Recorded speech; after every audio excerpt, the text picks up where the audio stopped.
Welcome back, folks, and we're on to Chapter 7 and Week 6, Constitutions and Courts.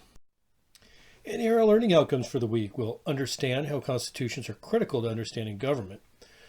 We'll discuss how rigid or flexible a constitution should ideally be. We'll analyze how the method of judicial recruitment may impact the judiciary.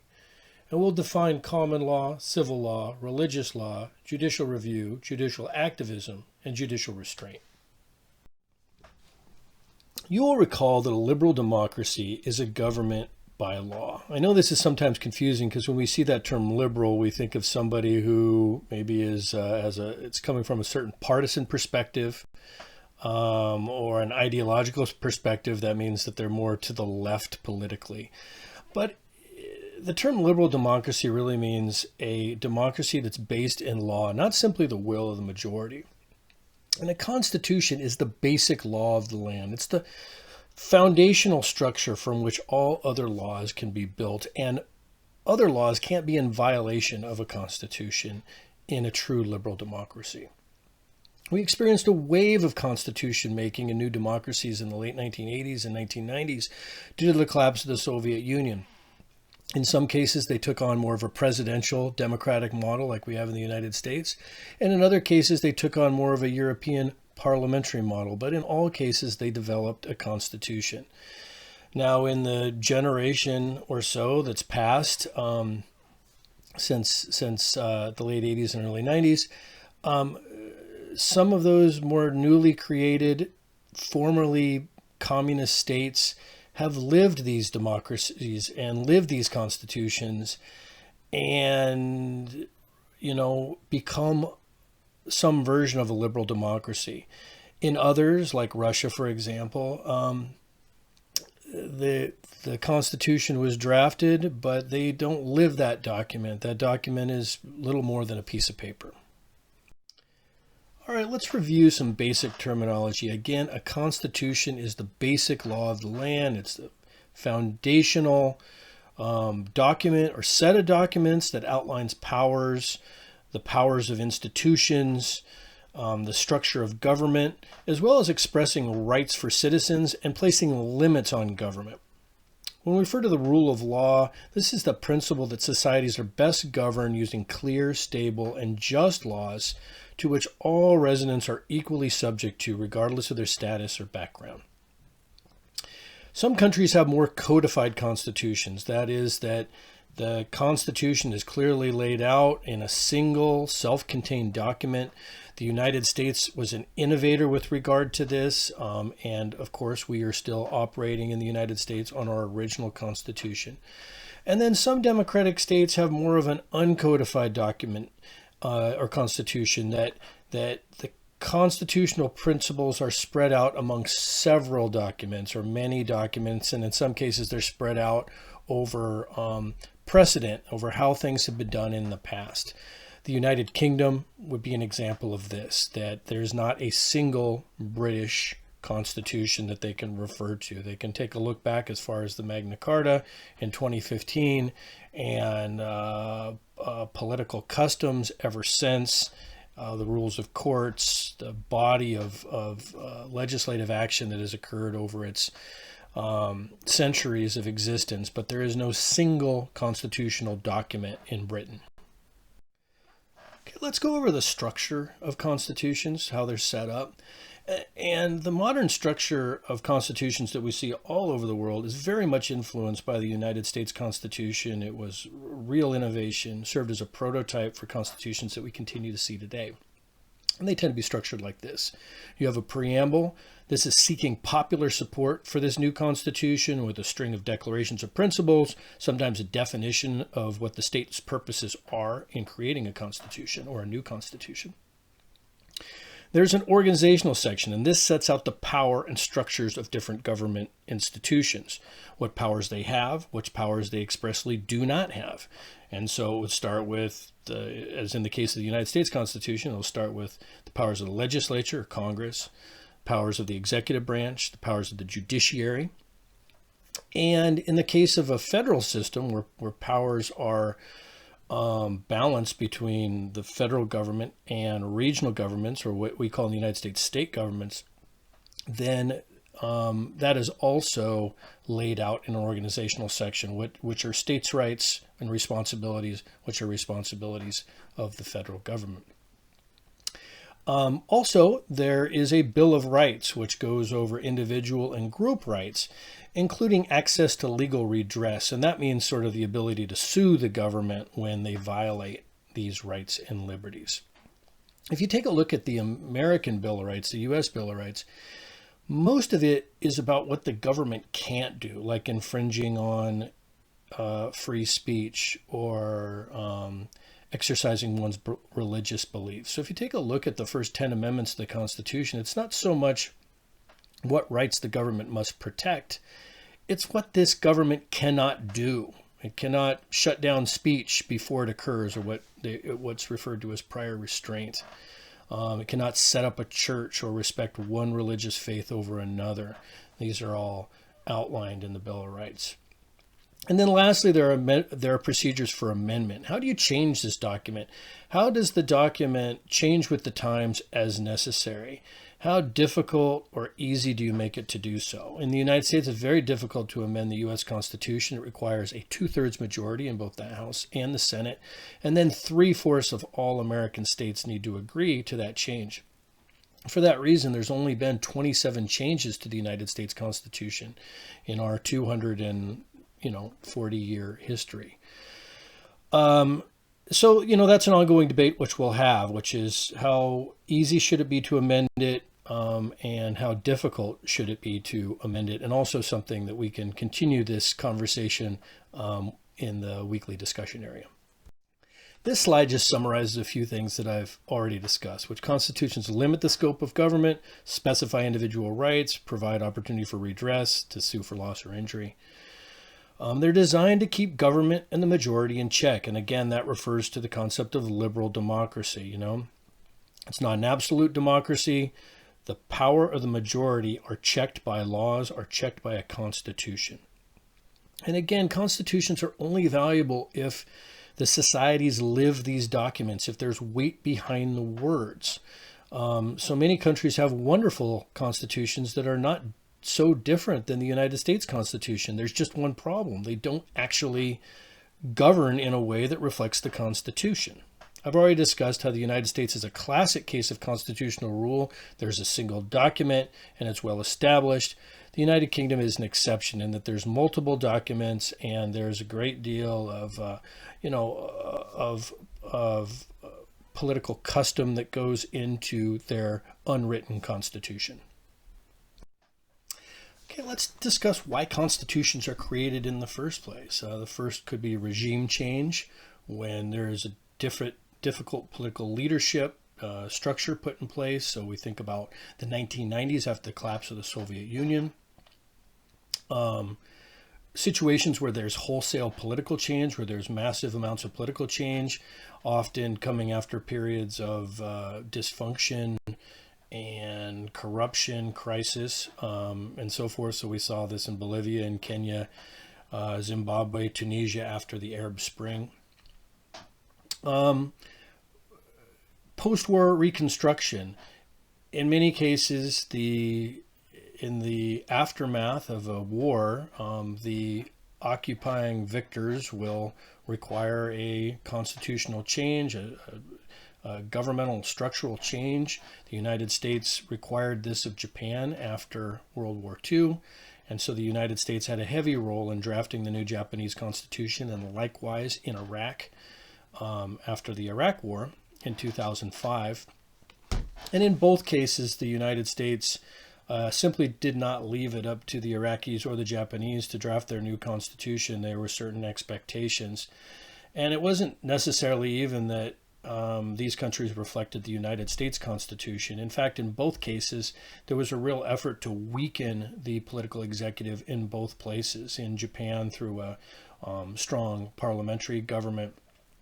In Iraq, by having multiple executives that could reflect different segments of a multinational state.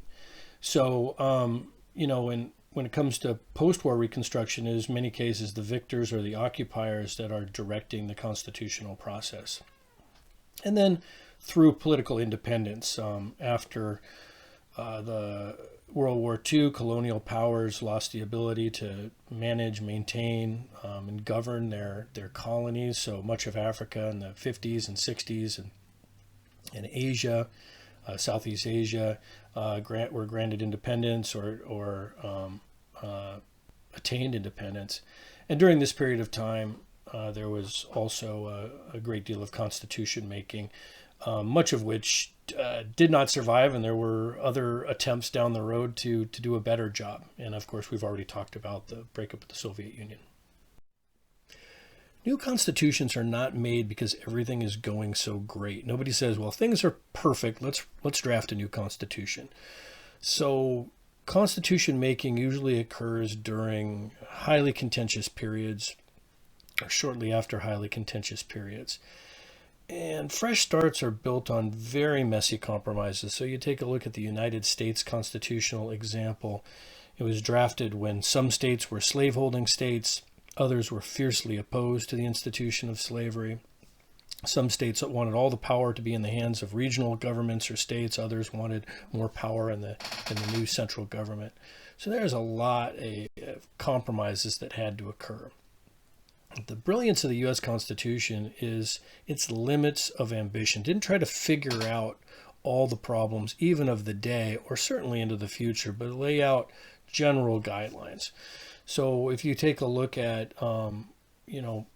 the powers of the presidency, the powers of Congress, powers of the court system and the Supreme Court, these evolved over time within the structure that was created. And even in the Bill of Rights, freedom of religion, freedom of speech, these are liberties and rights that have evolved over time. So you can also take a look at the United States Constitution as a dynamic constitution, and one that is interpreted differently today by the United States Supreme Court and other branches of government than by those who drafted it initially. And this is because the document is flexible, it leaves room for interpretation over time. The ability of the United States Constitution to change over time, to evolve over time within the structure that was created, is due largely to the concept of judicial review, to the power of judicial review that we give our courts in the United States. And this is the power to give binding interpretations of the Constitution. You might have very strong feelings of what you feel the Constitution should mean or does mean or how it should be interpreted. And no offense to you, but the Constitution means what the Supreme Court says it means. And that has changed over time. Now, there are some checks on judicial review. Ultimately, it's the other branches of government. Congress needs to provide the money. The executive branch needs to execute laws and decisions that are made by the courts. So they cannot implement their decisions. But over American history, we've developed a culture that surrounds judicial review. We give the Supreme Court the final word when it comes to constitutional matters.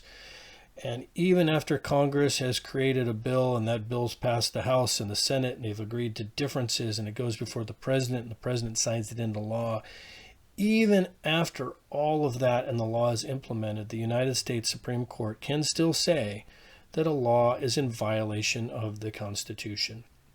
And because the Constitution is broad, and because there's a lot of room for interpretation, that gives the Supreme Court in the United States a great deal of power to determine what it means.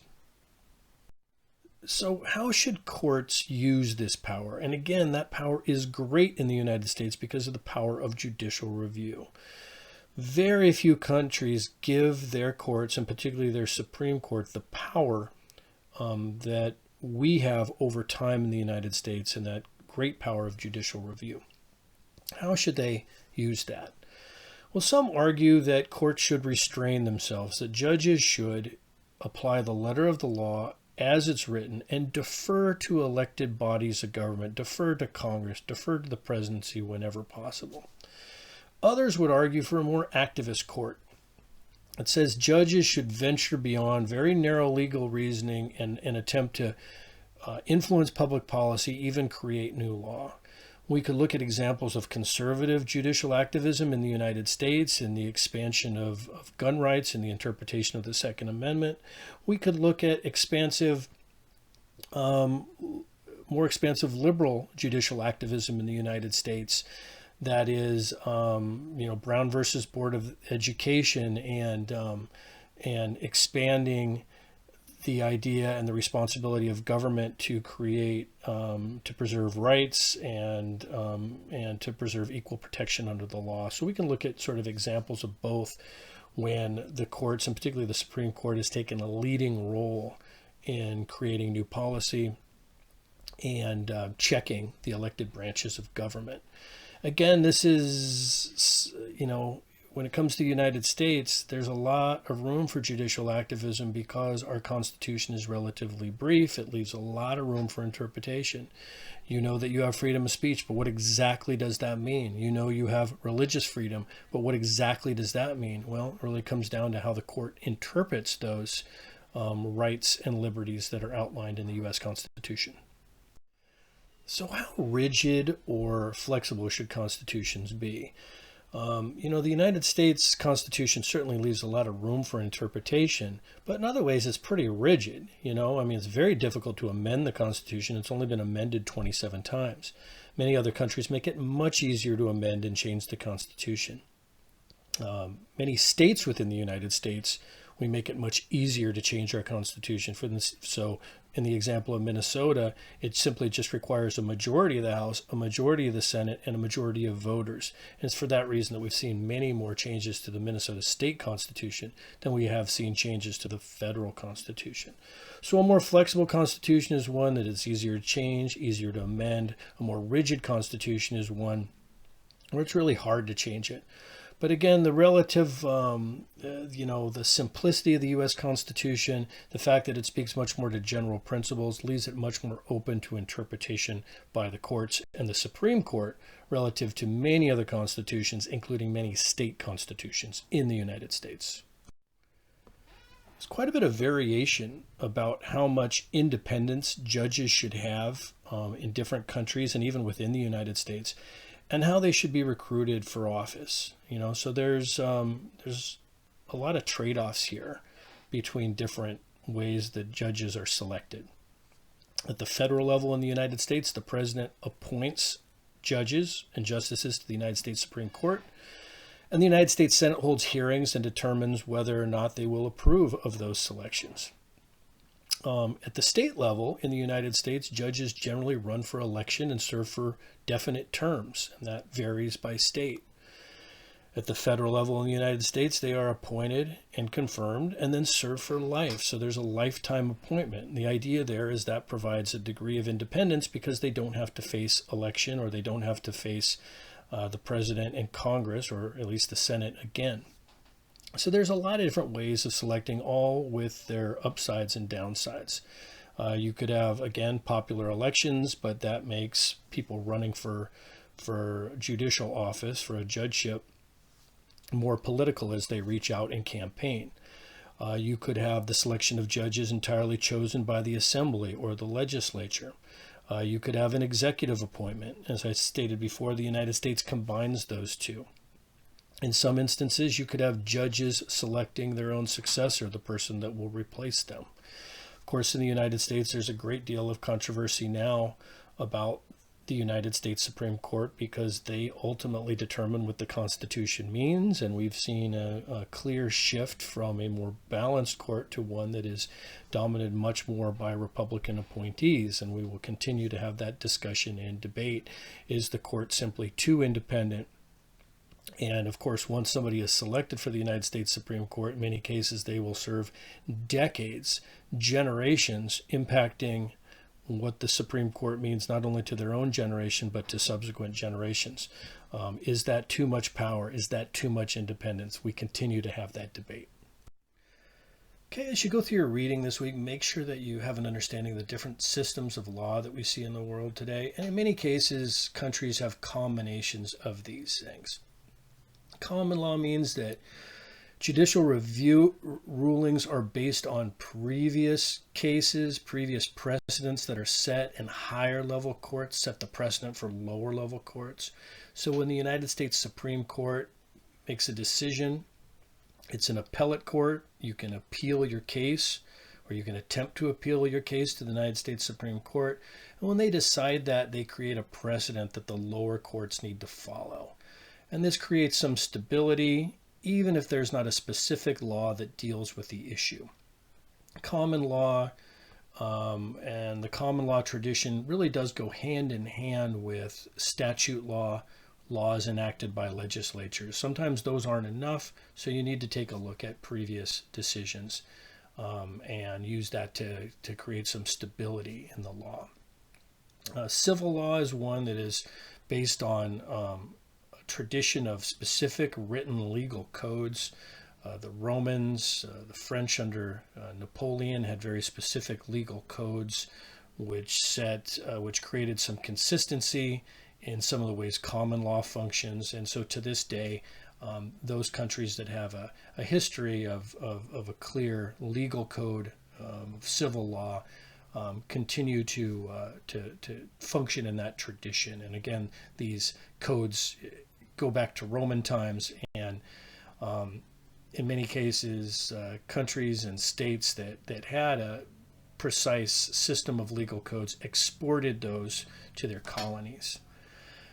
Sharia law is a form of religious law that in many cases will inform other areas of the law. And of course, in many cases, much of our understanding of Sharia law is kind of warped because we base religious law on sort of extreme examples that come up in the media. But in many countries that do not have a separation of church and state, even in some democratic ones, there's a recognition of a role for Sharia law in partnership with statute and legal precedent, and it kind of functions alongside Western law in most Islamic states. There are constitutions in most authoritarian states, and there are courts in most authoritarian states. Again, if you take a look at the Russian Constitution, it looks an awful lot like the American Constitution. There's just one problem. They don't actually use it to guide their politics and to limit the power of their executive and their government. And so there's a difference between having a constitution and living that constitution. In authoritarian states, in some ways, the Constitution will provide some guidelines, but in just about any case that impacts the leadership, impacts the power structure, there's always a political override. There's the ability of the government to override the courts, to punish judges if they step out of line. In many cases, awarding judgeships goes to political supporters. And so the courts are incredibly subservient to the authoritarian leadership. So to sum up, constitutions are critical to achieving understanding of government.